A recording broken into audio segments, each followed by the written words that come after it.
यावं लागलं असतं का?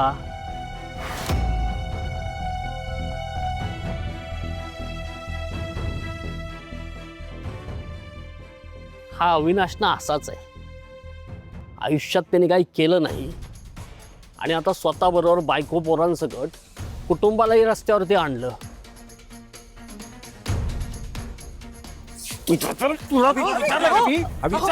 अभि शांत होतो. प्लीज शांत व्हा. नको मनावर घेऊस तू. हो दादा प्लीज शांत. काय बोल. दादा एकच मिनिट ऐका ना. तुम्हाला खरी परिस्थिती माहिती आहे? आमचे आबा गेल्यानंतर माझ्या नवऱ्याने आमच्या कुटुंबाला कसं सावरलं, किती कष्टाने सावरलं हे माहिती आहे तुम्हाला? आमच्या पोटात अन्न जावं म्हणून ते उपाशी राहून दिवस रात्र काम करत होते. हे माहिती आहे तुम्हाला? नाही ना? मग गप्प बसा.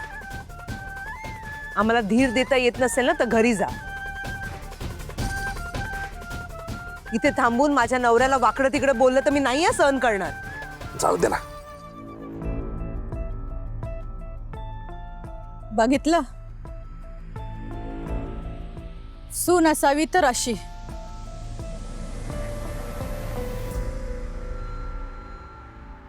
एवढं होऊनही चार चौघामध्ये नवऱ्याची बाजू घेते.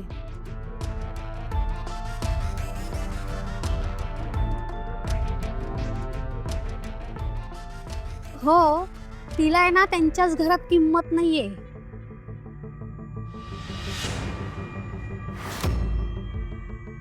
खरं तर दुर्गाबाई, मला आहे ना तुमच्या जखमेवर मीठ चोळायचं नाहीये. एक बोलले ना की तुम्हाला राग येईल. सून घरची लक्ष्मी असते. काल तुम्ही तुमच्याच लक्ष्मीला घराबाहेर काढलं.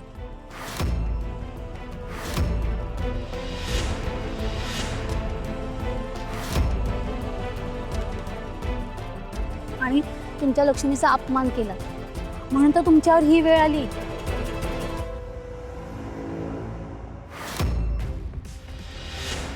अगदी खरंय. म्हणतात ना, या जन्माची पाप याच जन्मात फेडावी लागतात. ते काही खोटं नाही.